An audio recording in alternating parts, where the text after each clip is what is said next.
പ്രിയമുള്ളവരെ, ദൈവത്തിൻ്റെ വചനത്തിൻ്റെ ചുരുള് നിവർത്തപ്പെടുമ്പോൾ ദൈവിക പ്രകാശം നമ്മളിലേക്ക് കടന്നു വരികയാണ്. കർത്താവ് തൻ്റെ വചനമായി നമ്മുടെ ജീവിതങ്ങളിലേക്ക് കടന്നു വരിക. ഈ സെക്ഷനിൽ നമ്മളെ സഹായിക്കുന്നത് ഷാലോം ടെലിവിഷൻ്റെ മാനേജറായ ശ്രീ സിബി തോമസ് ആണ്. Price the Lord.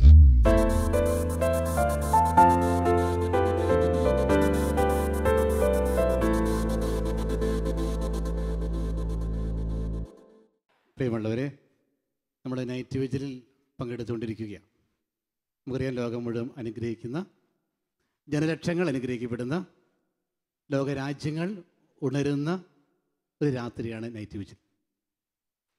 നമ്മുടെ പ്രാർത്ഥനയ്ക്കായി കർത്താവ് കാത്തിരിക്കുന്നു. ദൈവത്തിൻ്റെ വലിയ അനുഗ്രഹം എല്ലാവർക്കും ആശംസിക്കുന്നു. Price the Lord. നമുക്കൊരു നിമിഷം നമ്മുടെ വലത് നെഞ്ചോട് ചേർക്ക് വലതുകരം. എന്നിട്ട് നമ്മളോട് തന്നെ പറയുകയാണ്, ഈ രാത്രി കർത്താവ് എന്നെ അനുഗ്രഹിക്കും.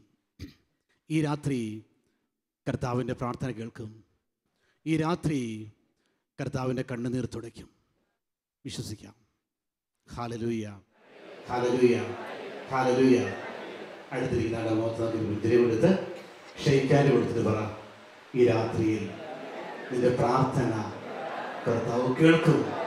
ഈ രാത്രിയിൽ നിന്റെ കുടുംബത്തെ നിന്റെ ദൈവം അനുഗ്രഹിക്കും.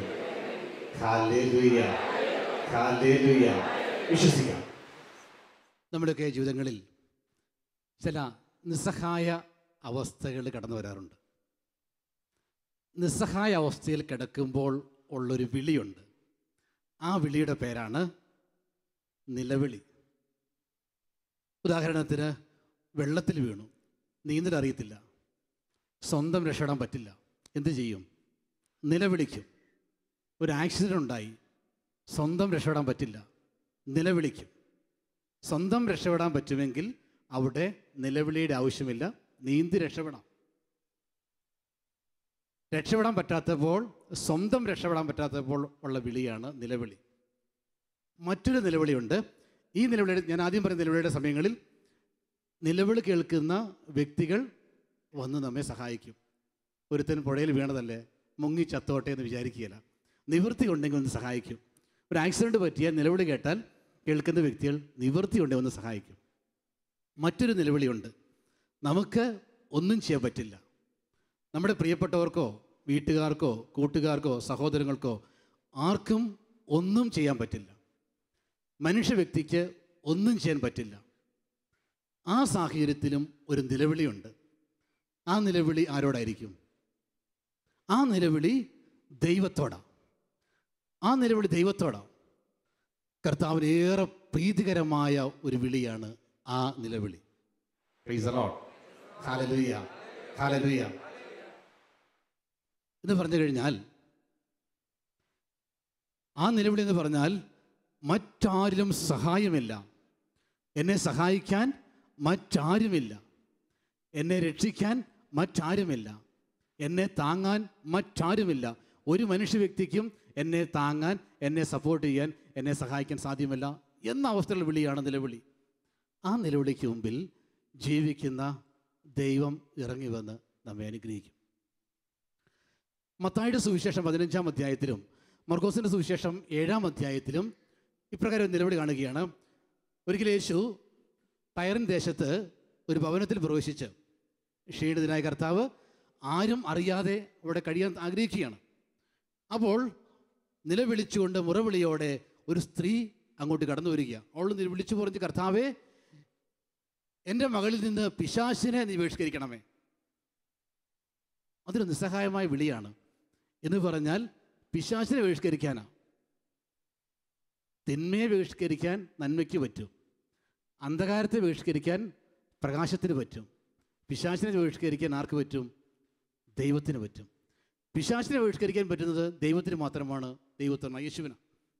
അതുകൊണ്ട് മറ്റെവിടെയും സഹായമില്ലാത്തതുകൊണ്ട്, മറ്റാർക്കും സഹായിക്കാൻ സാധിക്കാത്ത അവസ്ഥയിൽ അവൾ നിലവിളിക്കുകയാണ്, കർത്താവേ, എൻ്റെ മകളിൽ നിന്ന് പിശാചിനെ നീ ബഹിഷ്കരിക്കണമേ.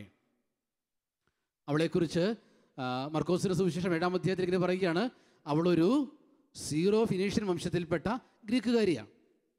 അവളൊരു കാനാൻ ദേശക്കാരിയാണെന്ന് മത്തായിയുടെ 15 പറയുന്നുണ്ട്.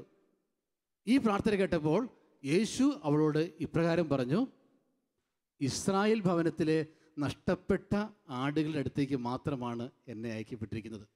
കർത്താവ് ഒരു ദൈവശാസ്ത്രം പറഞ്ഞു, അല്ലെങ്കിൽ ഒരു നിയമം പറഞ്ഞു. പക്ഷേ ആ നിലവിളിക്ക് മുമ്പിൽ കർത്താവ് തൻ്റെ ദൈവശാസ്ത്രം മറക്കുന്നു, നിയമത്തെ മറക്കുന്നു. നിയമത്തെ അതിലംഘിക്കുന്ന വലിയ നീതി കർത്താവ് കാണിക്കുകയാണ്. അവൾ ഭവനത്തിൽ തിരിച്ചു ചെല്ലുമ്പോൾ മകള് കട്ടിൽ ശാന്തമായി കിടന്ന് ഉറങ്ങുന്നതായി കണ്ടു എന്ന് വചനം പറയുക. അവളൊരു സീറോ ഫിനേഷ്യൻ വംശത്തിൽപ്പെട്ട ഗ്രീക്കുകാരിയാണ് എന്ന് പറഞ്ഞാൽ, സുവിശേഷത്തിൻ്റെ ഭാഷയിൽ പറഞ്ഞാൽ അവളൊരു പുറം ജാതിക്കാരിയാണ്. യേശു വന്നിരിക്കുന്നത് ഇസ്രായേൽ ഭവനത്തിലെ നഷ്ടപ്പെട്ട ആടുകളെ രക്ഷിക്കാൻ വേണ്ടിയാണ്. പക്ഷേ ദൈവം അവിടെ നിയമത്തെ അതിലംഘിക്കുന്ന ഒരു നീതി കാണിക്കുക എന്ന് പറഞ്ഞു കഴിഞ്ഞാൽ ഇത്രമാത്രം മനസ്സിലാക്കുക. ഈ നിലവിളി പ്രാർത്ഥന എന്ന് പറഞ്ഞാൽ അത് സകല ജനത്തിനും വേണ്ടിയുള്ള പ്രാർത്ഥനയാണ്. അത് ക്രൈസ്തവർക്ക് വേണ്ടി മാത്രം റിസർവ് ചെയ്തൊരു പ്രാർത്ഥനയല്ല. സമൂഹം നോക്കാതെ, സമുദായത്തെ നോക്കാതെ, ജാതി നോക്കാതെ, മതം നോക്കാതെ, വർഗം നോക്കാതെ, വർണ്ണം നോക്കാതെ നിലവിളിക്കുന്ന ഏത് വ്യക്തിയെയും നമ്മുടെ കർത്താവായ യേശു അനുഗ്രഹിച്ച് ഉയർത്തും. ഹല്ലേലൂയ. വർദ്ധന വരുത്തി പറയാം ഹല്ലേലൂയ. സ്വരം വരുത്തി പറയാം ഹല്ലേലൂയ. ഹല്ലേലൂയ. ഈശോ പഠിപ്പിക്കുകയാണ്, ഈ പ്രാർത്ഥന സകല ജനത്തിനുമുള്ള പ്രാർത്ഥനയാണ്.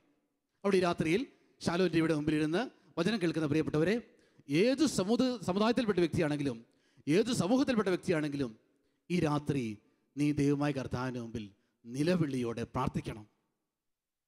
കർത്താവ് നിന്നെ നോക്കാതെ, നിന്റെ സാഹചര്യങ്ങൾ നോക്കാതെ, നിന്റെ ബാക്ക്ഗ്രൗണ്ട് നോക്കാതെ, നിന്റെ കുടുംബത്തെ നോക്കാതെ, നിന്റെ പാരമ്പര്യങ്ങൾ നോക്കാതെ, നിന്റെ സമുദായത്തെ നോക്കാതെ, നിന്റെ അവസ്ഥ നോക്കാതെ, നിന്നെ മാത്രം കണ്ട് ഈ രാത്രിയിൽ നിലവിളിക്ക് ദൈവമായ കർത്താവ് ഉത്തരം നൽകും. നിന്റെ കണ്ണീർ തുടയ്ക്കും, നിന്നെ അനുഗ്രഹിച്ച് അവിടുന്ന് അനുഗ്രഹമാക്കി മാറ്റും. പറയാം ഹല്ലേലൂയ. കരങ്ങൾ ഉയർത്തി പറയാം ഹല്ലേലൂയ. കരങ്ങൾ വീശി പറയാം ഹല്ലേലൂയ. ഹല്ലേലൂയ. അതേപോലെ തന്നെ മർക്കോസിന്റെ സുവിശേഷം 10-ാം അധ്യായത്തിൽ മറ്റൊരു രംഗം നാം കാണുകയാണ്. യേശു ജെറിക്കോയിലെത്തി. ജെറിക്കോയിൽ നിന്ന് അവൻ യാത്ര പുറപ്പെട്ടു. വലിയൊരു ജനസമൂഹം അവനോടൊപ്പമുണ്ട്. തിടുക്കത്തിൽ യാത്ര ചെയ്യുമ്പോൾ വലിയൊരു ജനത്തിൻ്റെ ആരവത്തിനിടയിൽ, വലിയ ജനത്തിൻ്റെ ബഹളത്തിനിടയിൽ അവൻ യാത്ര ചെയ്യുമ്പോൾ വഴിയരിയിലിരുന്ന ഭിക്ഷക്കാരനായ ബർത്തിമേയുസ് എന്നു പേരായ ഒരു അന്ധയാചകൻ നിലവിളിച്ച് പ്രാർത്ഥിക്കുന്നു, യേശുവേ, നസറനായ യേശുവേ, ദാവീദിന്റെ പുത്ര, എന്നിൽ കനിയണമേ. അന്ധനായ യാചകൻ കർത്താവിനെ, യേശുവിനെ ഒരിക്കലും കണ്ടിട്ടില്ല. ഉണ്ടോ? കണ്ടിട്ടുണ്ടോ? കണ്ടിട്ടില്ല. കാരണം എന്താ? അവൻ അന്ധനാ. എന്നാൽ യേശുവിനെ കുറിച്ച് അവൻ കേട്ടത് മാത്രമേ ഉള്ളൂ. യേശുവിനെ കണ്ടിട്ടില്ല, യേശുവിനെ കുറിച്ച് കേട്ടു. അവൻ നിലവിളിക്കുക, ദാവീദിന്റെ പുത്ര, എന്നിൽ കനിയണമേ. കൂടെയുള്ളവർ അവനെ ശകാരിച്ചു, ദേഷ്യപ്പെട്ടു. ഒച്ചയുണ്ടാക്കരുത്, ബഹളമുണ്ടാക്കരുത്, ശാന്തമായിരിക്കുക, ബഹളമുണ്ടാക്കരുത്, ഇവനെ ശകാരിക്കുകയാണ്. എന്നാൽ ഇവൻ്റെ ഈ നിലവിളി, ഈ ഭിക്ഷക്കാരൻ്റെ അന്ധയാചകൻ്റെ കണ്ണുനീരോടെയുള്ള നിലവിളി യേശുവിൻ്റെ യാത്രയെ തടഞ്ഞു നിർത്തുക. വചനം പറയുക, അവൻ അവിടെ നിന്നു. ആ കണ്ണുനീരിന് മുമ്പിൽ, അവൻ്റെ നിലവിളിക്ക് മുമ്പിൽ, ആ ഭിക്ഷക്കാരൻ്റെ നിലവിളിക്ക് മുമ്പിൽ യേശു കർത്താവ് നിൽക്കുകയാണ്. വചനം പറയുക, അവൻ നിന്നു. യേശു പറഞ്ഞു, അവനെ വിളിക്കുക. അത്രയും നേരം കളിയാക്കിയായിരുന്നു. ശകാരിച്ചവരോട് പറഞ്ഞു, ധൈര്യമായിരിക്കുക, അവൻ നിന്നിരിക്കുന്നു, അവൻ നിന്നെ വിളിക്കുന്നു. അവൻ യേശുവിൻ്റെ അടുത്തേക്ക് ചെന്നു. യേശു ചോദിച്ചു, നിനക്ക് വേണ്ടി ഞാൻ എന്ത് ചെയ്യണമെന്നാണ് നീ ആഗ്രഹിക്കുന്നത്? അവൻ പറഞ്ഞു, കർത്താവ്, എനിക്ക് കാഴ്ച നൽകണമേ. ഹല്ലേലൂയ. പ്രിയമുള്ളവരെ, ഒരു സത്യം അവൻ അറിയാം. അവൻ്റെ ജീവിത യാഥാർത്ഥ്യത്തിൽ കഴിഞ്ഞ അനേക വർഷങ്ങളിൽ അവൻ്റെ ജീവിതത്തിൽ ഒരു സത്യം അവന് മനസ്സിലായി. അവൻ്റെ അന്ധത മാറ്റാൻ ലോകത്തിൽ മറ്റാർക്കും കഴിയില്ല. അവൻ്റെ അന്ധത മാറ്റാൻ ലോകത്തിൽ മറ്റാർക്കും കഴിയില്ല എന്ന സത്യം കഴിഞ്ഞ അനേക വർഷങ്ങളിൽ അവൻ തിരിച്ചറിഞ്ഞതാണ്. കാരണം അനേക ഡോക്ടർമാർ, അല്ലെങ്കിൽ അനേക വൈദ്യർ, അല്ലെങ്കിൽ അനേക ആൾക്കാർ അവനെ സഹായിക്കാൻ കടന്നു വന്ന് സഹായിക്കാൻ സാധിക്കാതിരിച്ചു പോയവരാണ്. വർഷങ്ങളായി അന്ധനായി കഴിഞ്ഞവൻ, അവനെ രക്ഷിക്കാൻ ലോകത്തിൽ മറ്റാരുമില്ല. ആ സത്യം അവൻ തിരിച്ചറിഞ്ഞു. അവൻ നിലവിളിച്ചു, കർത്താവേ, ദാവീദിന്റെ പുത്ര, എന്നിൽ കനിയണമേ. ഈ വിളിയുടെ പേരാണ് നിലവിളി. ഈ പ്രാർത്ഥനയ്ക്കാണ് ഉത്തരമുള്ളത്. തിരിച്ചറിയ പ്രിയമുള്ളവരെ, അവിടെ കർത്താവ് അവനെക്കുറിച്ച് ഒന്നും നോക്കുന്നില്ല. അവൻ്റെ ബാക്ക്ഗ്രൗണ്ട് കർത്താവ് അന്വേഷിക്കുന്നില്ല. എന്തുകൊണ്ട് അന്ധനായി പോയെന്ന് ചിന്തിക്കുന്നില്ല. അവൻ്റെ പാരമ്പര്യത്തേക്ക് ചിന്തിക്കുന്നില്ല, ജന്മന അന്ധനായതാണോ എന്ന് ചോദിക്കുന്നില്ല, അല്ലെങ്കിൽ ആരെങ്കിലും പാപം മൂലം അന്ധനായതാണോ എന്ന് ചോദിക്കുന്നില്ല. ഒന്നും നോക്കാതെ, ഒന്നും അന്വേഷിക്കാതെ ആ നിലവിളിക്ക് മുമ്പിൽ, ഒരു യാചകൻ്റെ നിലവിളിക്ക് മുമ്പിൽ രാജാക്കന്മാരുടെ രാജാവ് നിന്ന് അവനെ അനുഗ്രഹിക്കുക. Hallelujah, hallelujah. ഈ പ്രാർത്ഥന സർവ്വജനത്തിനും വേണ്ടി ദൈവം മാറ്റിവെച്ചൊരു പ്രാർത്ഥനയാണ്. ഈ പ്രാർത്ഥന ഏത് ജനം പ്രാർത്ഥിച്ചാലും, ഏത് വ്യക്തി പ്രാർത്ഥിച്ചാലും ആ പ്രാർത്ഥന ദൈവമായ കർത്താവ് സ്വീകരിക്കും. അതിനകത്ത് ദൈവശാസ്ത്രം നോക്കുന്നില്ല, പ്രാർത്ഥനയുടെ മനോഹാരിത നോക്കുന്നില്ല, വാക്ചാതുര്യം നോക്കുന്നില്ല. അവിടെ നോക്കുന്നത് അവൻ്റെ ഹൃദയം നോക്കുന്നു. അത് കേൾക്കുമ്പോൾ അവനറിയാം, യേശുവിനറിയാം ഇവനെ സഹായിക്കാൻ മറ്റാരുമില്ല, ഇവനെ രക്ഷിക്കാൻ മറ്റാരുമില്ല, ഇവനെ സുഖപ്പെടുത്താൻ മറ്റാരുമില്ല. ഹല്ലേലൂയ. പ്രിയമുള്ളവരെ, എൻ്റെ ജീവിതത്തിലുണ്ടായ ഒരു ചെറിയ സംഭവം നിങ്ങളുമായി പങ്കുവയ്ക്കാൻ ഞാൻ ആഗ്രഹിക്കുകയാണ്. വർഷങ്ങൾക്ക് മുമ്പ് യുവജനങ്ങൾക്കിടയിൽ പ്രവർത്തിക്കുന്ന ജീസസ് യൂത്ത് മിനിസ്ട്രിയുമായി പ്രവർത്തിക്കുന്ന സമയത്തിൽ കർത്താവ് നൽകിയ ഒരു പ്രചോദനപ്രകാരം ഞങ്ങളുടെ 5 ചെറുപ്പക്കാർ ഇവിടെ നിന്ന് ഒരു മിഷൻ യാത്ര പുറപ്പെട്ടു. ഗുജറാത്ത് എന്ന സ്റ്റേറ്റിൽ, അഹമ്മദാബാദ് എന്ന നഗരത്തിൽ ഒരു വീട് വാടകയ്ക്കെടുത്ത് 3 വർഷത്തോളം അവിടെ സുവിശേഷത്തിന് വേണ്ടി ജീവിച്ചു. അവിടെ ചെന്ന ആദ്യ നാളുകളിൽ അവിടുത്തെ കാലാവസ്ഥ അറിയില്ല, അവിടുത്തെ സംസ്കാരം അറിയില്ല, ഭക്ഷണം അറിയില്ല, ഭാഷ അറിയില്ല, സഹായിക്കാൻ ഒരു വ്യക്തി പോലുമില്ല, പരിചയമുള്ള ആരുമില്ല. ആ നാളുകളിൽ ഉണ്ടായ ഒരു സംഭവമാണ് നിങ്ങളോട് പങ്കുവയ്ക്കാൻ ആഗ്രഹിക്കുന്നത്. ആ നാളുകളിൽ, അവിടെ ചെന്ന ആദ്യ നാളുകളിൽ അതിശൈത്യമായ കാലാവസ്ഥയാണ്, അതികഠിനമായ തണുപ്പുള്ള കാലാവസ്ഥ. ആ സമയത്ത് ആ ദേശത്ത് മലേറിയ എന്ന പകർച്ചവ്യാധി പടർന്നു പിടിച്ചു. പലർക്കും രോഗം പിടിച്ചു. ആ കൂട്ടത്തിൽ എന്നോടൊപ്പമുള്ള 3 വ്യക്തികൾക്കും ഒരേ സമയത്ത് മലേറിയ എന്ന രോഗം പിടിക്കുകയാണ്. ക്ലിനിക്കിൽ ചെന്നു. ഡോക്ടർമാർ പറഞ്ഞു, നമുക്കിവിടെ പനിക്കൊക്കെ പാരാസെറ്റമോൾ കൊടുക്കുന്നത് പോലെ ചില ഗുളികൾ വന്നിട്ട് പറഞ്ഞു, മരുന്ന് കൊണ്ട് വലിയ കാര്യമൊന്നുമില്ല, ഇത് ശ്രദ്ധിക്കേണ്ടത് നന്നായിട്ട് രോഗിയെ കെയർ ചെയ്യണം, നന്നായി രോഗികളെ ശ്രദ്ധിക്കണം, നന്നായി ശ്രദ്ധിച്ചാൽ, നന്നായി കെയർ ചെയ്താൽ രോഗം തരണം ചെയ്യാൻ പറ്റും, അല്ലെങ്കിൽ ചിലപ്പോൾ ജീവൻ വരെ നഷ്ടപ്പെടും. രോഗികളെ വീട്ടിൽ കൊണ്ടുവന്നു. തണുപ്പ് കാലമാണ്, ഞങ്ങൾ മിഷണറിമാരാണ്, ഞങ്ങൾ വേണ്ടത്ര സൗകര്യമില്ല, ഞങ്ങൾ കിടക്കുന്നത് തറയിൽ ബെഡിലാണ് കിടക്കുന്നത്. അതികഠിനമായ തണുപ്പായതുകൊണ്ട് ഡോക്ടർമാർ പറഞ്ഞു, നിങ്ങൾ ചെയ്യേണ്ടത് നല്ല ഭക്ഷണം കൊടുക്കുക, അതോടൊപ്പം തന്നെ നല്ല സെറ്റർ ധരിപ്പിക്കണം, നല്ല കമ്പിളിയിൽ പുതിഞ്ഞ് കിടത്തണം. അങ്ങനെ ശരീരത്തിൻ്റെ ടെമ്പറേച്ചർ കീപ്പ് ചെയ്താൽ രക്ഷപ്പെടാൻ പറ്റും. ശരീരത്തിൽ തണുപ്പ് ഏക്കാതെ ശരീരത്തിൽ ചൂട് നിലനിർത്താൻ സാധിക്കണം. വീട്ടിൽ വന്ന് രോഗികളെ കിടത്തി. ഞങ്ങൾ 5 പേരുണ്ട്. രാത്രി ഏകദേശം 9 മണി കഴിഞ്ഞ് 10 മണിയായി. അതിശക്തമായ ശൈത്യമാണ്, കഠിനമായ ഇരുട്ടാണ്. രാത്രി 10 മണിയോടെ ഈ രോഗികളുടെ അവസ്ഥകൾ മൂർജിക്കുകയാണ്. പനി കൂടുന്നു.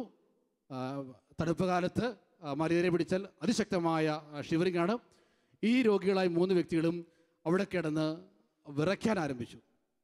വിറയ്ക്കുക എന്ന് പറഞ്ഞാൽ നമുക്ക് ചിന്തിക്കാൻ പറ്റാത്ത രീതിയിൽ, നമുക്ക് ഒരു രീതിയിലും തടയാൻ പറ്റാത്ത രീതിയിൽ 3 പേരും ശക്തമായ രീതിയിൽ കിടന്ന് വിറയ്ക്കുകയാണ്. നമുക്കുള്ള തുണികൾ കൊണ്ട്, കേരളത്തിൽ പോയവരായതുകൊണ്ട് നമ്മൾക്കുള്ളത് സാധാരണ ബെഡ്ഷീറ്റുകൾ പുതപ്പിളക്കുകയാണ്. മറ്റു സെറ്ററോ കമ്പിളി നമ്മുടെ കയ്യിലില്ല. കയ്യിലുള്ളത് കൊണ്ട് ഒരുവിധമൊക്കെ പുതപ്പിച്ചു, പക്ഷേ തണുപ്പിനെ നിയന്ത്രിക്കാൻ പറ്റുന്നില്ല. അതിശക്തമായ ഷിവറിങ്ങിൽ 3 പേര് വേദനിക്കുകയാണ്. 4ാമത്തെ വ്യക്തി ഇതെല്ലാം കണ്ട് മുറിയുടെ ഒരു മൂലയിൽ തകർന്ന ഹൃദയത്തോടെ ഇരിക്കുക. സഹായിക്കാൻ ആരുമില്ല. അടുത്ത വീടുകളിൽ താമസിക്കുന്നത് ജൈൻസ്, പട്ടേൽ വർഗത്തിൽപ്പെട്ട ആൾക്കാരൊക്കെയാണ്. അവിടെ ഭാഷ അറിയില്ല, സംസാരിക്കാൻ അറിയില്ല. ഇന്നത്തെ പോലെ മൊബൈൽ സൗകര്യങ്ങളോ ഫോൺ സൗകര്യങ്ങളോ ഇല്ല. ആരും സഹായിക്കാനില്ല. ഞാനിങ്ങനെ ചിന്തിച്ചു, എന്തു ചെയ്യും? ഒരുപക്ഷെ 3 പേരും മരിക്കാൻ വരെ സാധ്യതയുണ്ട്. എന്തെങ്കിലും പറ്റിയാൽ എന്തു ചെയ്യും? ഇവരെ വീട്ടിൽ നിന്ന് കൊണ്ടുവന്ന വീട്ടുകാരോട് ഞാൻ എന്ത് മറുപടി പറയും? ഈ സാഹചര്യത്തിൽ വലിയ വേദനയിൽ, വലിയ ദുഃഖത്തിൽ ഞാൻ കഴിയുകയാണ്. അവസാനം ദൈവാത്മാവ് നൽകിയ പ്രചോദനപ്രകാരം അവിടെ കിടന്ന് ഇവർ തടുത്ത് വിറയ്ക്കുമ്പോൾ ഞാൻ മുട്ടുമേൽ നിന്നു. അപ്പോൾ കൂടെയുള്ള 4ാമൻ ചോദിച്ചു, എന്താ ചെയ്യാൻ പോകുന്നത്? ഞാൻ പറഞ്ഞു, നമുക്ക് ആശ്രയം കർത്താവ് മാത്രമല്ലേ ഉള്ളൂ, മറ്റാരും ആശ്രയിക്കാനില്ലല്ലോ, അതുകൊണ്ട് നമുക്ക് പ്രാർത്ഥിക്കാം. ഞാൻ മുട്ടുമേൽ നിന്ന് വളരെ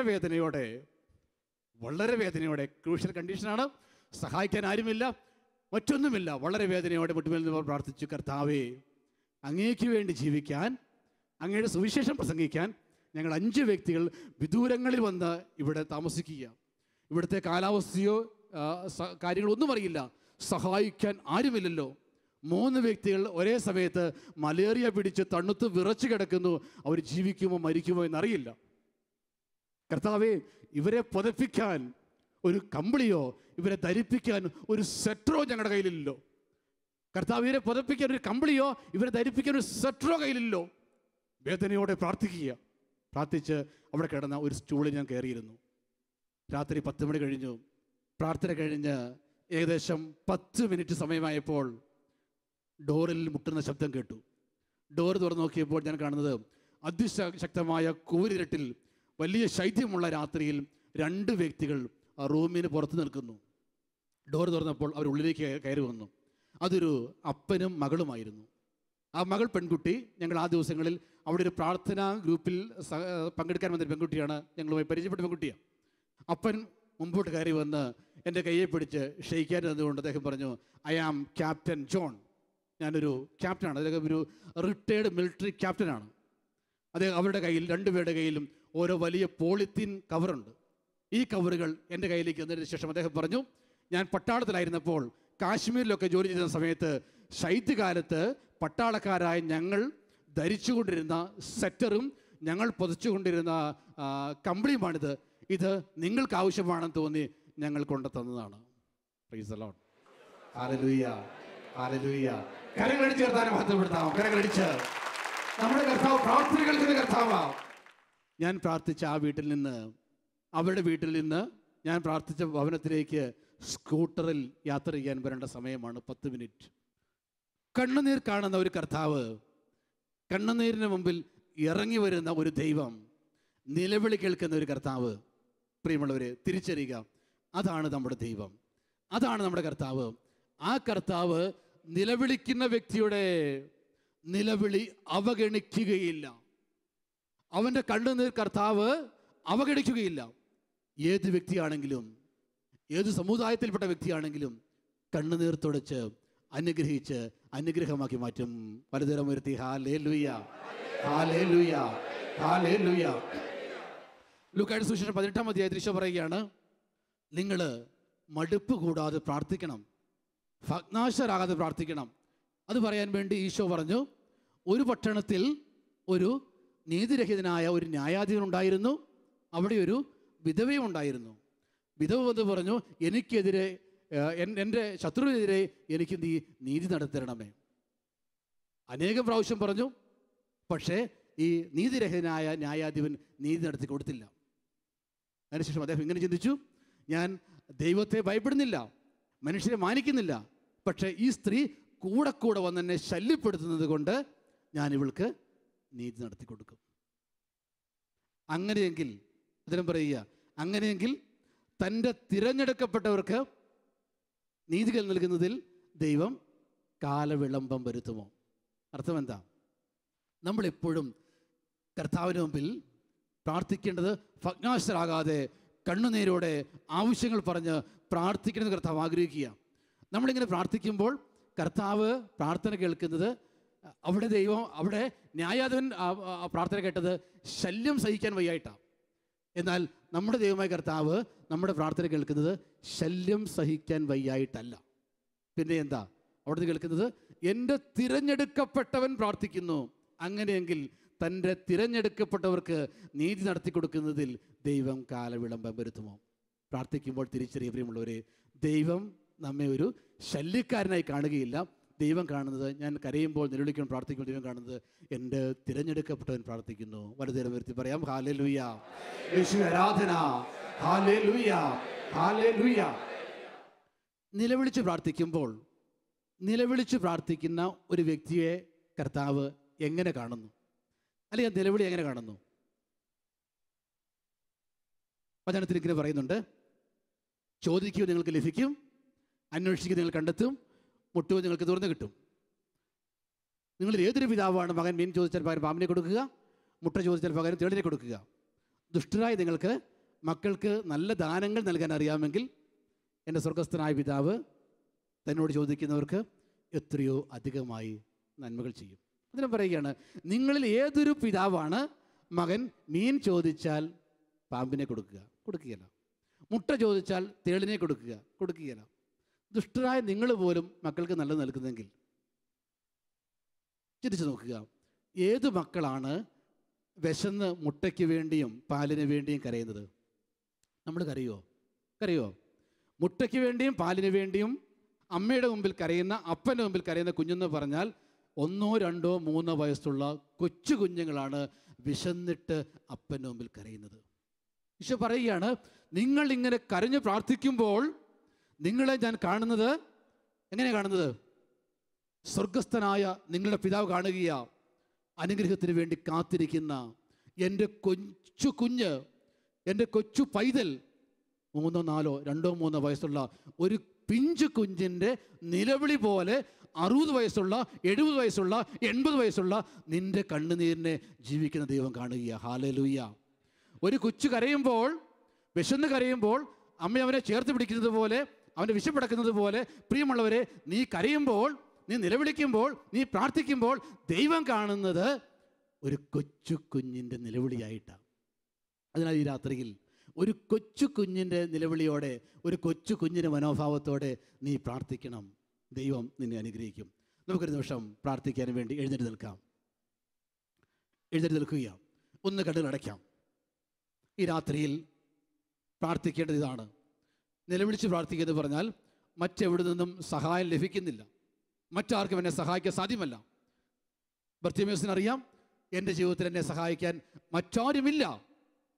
സീറോ ഫിനിഷ്യൻ വംശത്തിൽപ്പെട്ട ആ ഗ്രീക്കുകാർക്കറിയാം, പിശാചിനെ ബഹിഷ്കരിക്കാൻ ദൈവത്തിനല്ലാതെ മറ്റാർക്കും സാധ്യമല്ല. അവർ നിലവിളിച്ചു. പ്രിയമുള്ളവർ, ഈ രാത്രിയിൽ നീ നിലവിളിക്കേണ്ടത് നിൻ്റെ ജീവിതത്തിലെ ചില അവസ്ഥകൾ, സഹായിക്കാൻ ആരുമില്ലാത്ത ചില അവസ്ഥകളുണ്ട്. ആ മേഖലയെ നീ ഇന്ന് നിലവിളിക്കണം. ഒരുപക്ഷെ നീ ഇന്ന് ഒരു തീരാ രോഗിയായിരിക്കാം, ഒരു ക്യാൻസർ രോഗിയായിരിക്കാം, ജീവിതം കൈവിട്ട് പോയിരിക്കുകയാണ്, ദിനങ്ങൾ എണ്ണി കാത്തിരിക്കുന്ന ഒരു രോഗിയായിരിക്കാം, നിന്റെ ദിവസങ്ങൾ എണ്ണപ്പെട്ടിരിക്കുന്നു, സഹായിക്കാൻ ആരുമില്ല. പ്രിയമുള്ളവരെ, ഈ രാത്രിയിൽ നീ നിലവിളിക്കണമെന്ന് നിന്റെ ദൈവം ആഗ്രഹിക്കുന്നു. ഒരുപക്ഷെ നിന്റെ കുടുംബജീവിതം തകർന്ന് തരിപ്പണമായിരിക്കാം, ആർക്കും ക്രമീകരിക്കാൻ സാധിക്കാത്ത രീതിയിൽ തകർന്നൊരു കുടുംബജീവിതം നിനക്കുണ്ടായിരിക്കാം. ഈ രാത്രിയിൽ നീ നിലവിളിക്കണം. നിന്റെ കുടുംബജീവിതത്തിൽ ക്രിസ്തു കടന്നു വരാൻ വേണ്ടി നിലവിളിക്കണം. ഒരുപക്ഷെ തകർന്ന ഒരു സാമ്പത്തിക മേഖലയായിരിക്കാം നിൻ്റേത്. ആ സാമ്പത്തിക മേഖലയിൽ യേശു കൈവെക്കാൻ വേണ്ടി പ്രാർത്ഥിക്കണം. ആർക്കും സഹായിക്കാൻ സാധിക്കാത്ത രീതിയിൽ തകർന്ന സാമ്പത്തിക മേഖല, ആർക്കും സഹായിക്കാൻ സാധിക്കാത്ത രീതിയിൽ തകർന്ന കടഭാരങ്ങൾ, യേശുവിനെ വിളിക്കണം. വിവാഹം കഴിഞ്ഞു അനേക വർഷമായി, കുഞ്ഞുങ്ങളില്ല, ഒത്തിരി ഡോക്ടറെ അടുത്ത് പോയി, പലരും പരിശോധിച്ചു, സഹായിക്കാൻ ആരുമില്ല. ഈ രാത്രിയിൽ ദൈവത്തെ വിളിക്കണം. നിന്റെ മകന്റെ ജീവിതം, മകളുടെ ജീവിതം കൈവിട്ടുപോയി, സഹായിക്കാൻ ആരുമില്ല, ജോലിയില്ല, സഹായിക്കാൻ ആരുമില്ല. പ്രിയമുള്ളവരെ, സഹായിക്കാൻ ആളുണ്ടെങ്കിൽ നീ രാത്രി പ്രാർത്ഥിക്കേണ്ട. സഹായിക്കാൻ ആരുമില്ലെന്ന് നിനക്ക് ഉറപ്പുണ്ടെങ്കിൽ, പല വാതിലുകളിലും മുട്ടി നീ ഇന്ന് നിരാശയോടെ ഇരിക്കുകയാണെങ്കിൽ, ഈ രാത്രിയിൽ യേശു പറഞ്ഞു, ചോദിക്കുവിൻ നിങ്ങൾക്ക് ലഭിക്കും, അന്വേഷിക്കുവിൻ നിങ്ങൾ കണ്ടെത്തും, മുട്ടുവിൻ നിങ്ങൾക്ക് തുറന്നു കിട്ടും. ചോദിക്കുന്ന ഏതവൻ ലഭിക്കുന്നു, അന്വേഷിക്കുന്നവൻ കണ്ടെത്തുന്നു, മുട്ടുന്നവന് തുറന്നു കിട്ടുകയും ചെയ്യുന്നു. നിങ്ങളിൽ ഏതൊരു പിതാവാണ് മകൻ മീൻ ചോദിച്ചാൽ പാമ്പിനെ കൊടുക്കുക, മുട്ട ചോദിച്ചാൽ തേളിനെ കൊടുക്കുക? ദുഷ്ടരായ നിങ്ങൾക്ക് മക്കൾക്ക് നല്ല ദാനങ്ങൾ നൽകാൻ അറിയാമെങ്കിൽ സ്വർഗസ്ഥനായ നിങ്ങളുടെ പിതാവ് എത്രയോ അധികം നന്മകളാൽ നിന്നെ നിറയ്ക്കും. പ്രിയമുള്ളവരെ, പ്രാർത്ഥിക്കുമ്പോൾ നമുക്കറിയാം, അമ്മമാർക്ക് കുഞ്ഞുങ്ങളുടെ സ്വരം തിരിച്ചറിയാൻ പറ്റും. നിന്റെ സ്വരം നിന്റെ ദൈവത്തിന് അറിയാം. കുഞ്ഞുങ്ങൾ കരയുമ്പോൾ ആ കരച്ചിലിന്റെ അർത്ഥം തിരിച്ചറിയാൻ അമ്മമാർക്ക് പറ്റും. ചിലപ്പോൾ കരയുമ്പോൾ അമ്മമാർ പറയും, അത് ചിത്താന്തം പിടിച്ച് കരയുന്നതാ, വാശി പിടിച്ച് കരയുന്നതാ, കുറച്ച് കരയട്ടെ. എന്നാൽ കുഞ്ഞുങ്ങളുടെ ചില രോദനം കേൾക്കുമ്പോൾ അമ്മമാരെല്ലാം മറന്ന് ഓടിച്ചെല്ലും. ചില കരച്ചിലിന് മുമ്പിൽ അമ്മയ്ക്കറിയാം, കുഞ്ഞിനെന്തോ അപകടമുണ്ട്, ഇപ്പോൾ ഈ നിമിഷം എൻ്റെ സഹായം ആവശ്യമാണ്. നിന്റെ സ്വരം നിന്റെ കർത്താവിനറിയാം, നിന്റെ രോദനം നിന്റെ കർത്താവിനറിയാം. അതുകൊണ്ട് ദൈവത്തെ വിളിക്കുമ്പോൾ പ്രിയമുള്ളവരെ, ദൈവം കേൾക്കട്ടെ, സ്വർഗം തുറക്കപ്പെടട്ടെ, നിന്റെ പ്രാർത്ഥന ദൈവത്തിന്റെ ചെവികളിലെത്തട്ടെ. നിനക്കായി ഈ രാത്രിയിൽ ദൈവം അത്ഭുതം ചെയ്യട്ടെ. കരങ്ങൾ 2 സ്വർഗത്തിലേക്ക് ഉയർത്തുന്നു. ജീവിക്കുന്ന സർവശക്തനായ ദൈവത്തെ വിളിക്കുന്നു, ജീവിക്കുന്ന സർവശക്തനായ ദൈവത്തെ വിളിക്കുന്നു. അവർ ഈ രാത്രിയിൽ നിന്നെ സുഖപ്പെടുത്തുന്നു, നിന്നെ അനുഗ്രഹിക്കുന്നു. മനസ്സിലാക്കാൻ പോകുന്നു. ആർക്കും സഹായിക്കാൻ സാധിക്കാത്ത മേഖലകളിൽ ജീവിക്കുന്ന കർത്താവ് ഈ രാത്രിയിൽ നിന്നെ അനുഗ്രഹിക്കാൻ പോകുന്നു. വിളിക്കാം യേശുവേ, സർവ്വത്തെ വിളിക്കാം യേശുവേ, ശംഖുമുഖത്തെ വിളിക്കാം യേശുവേ, അവനെ കണ്ടവനെ വിളിക്കാം യേശുവേ. ദാവീദിന്റെ പുത്ര, എന്നോട് കരുണ തോന്നണമേ.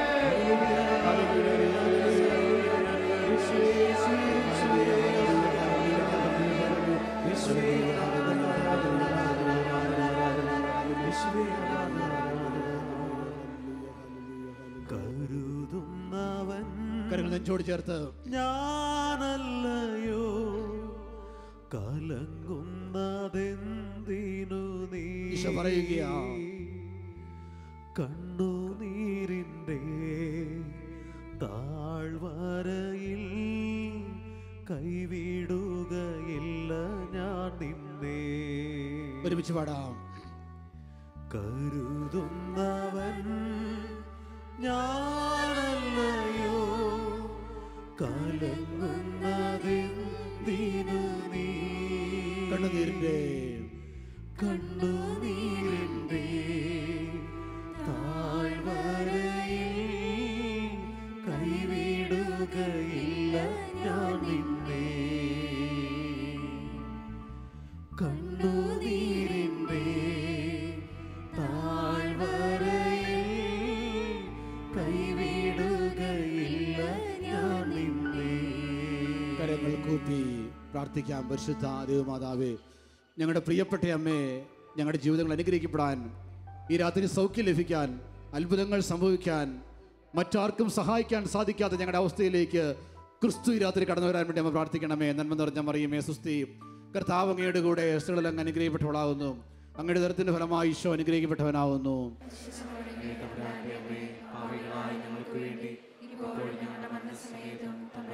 പിതാവിനും പുത്രനും പരിശുദ്ധാത്മാവിനും സ്തുതി. വിശുദ്ധ യേശുവേ പിതാവേ, ഞങ്ങൾക്ക് വേണ്ടി അപേക്ഷിക്കണമേ.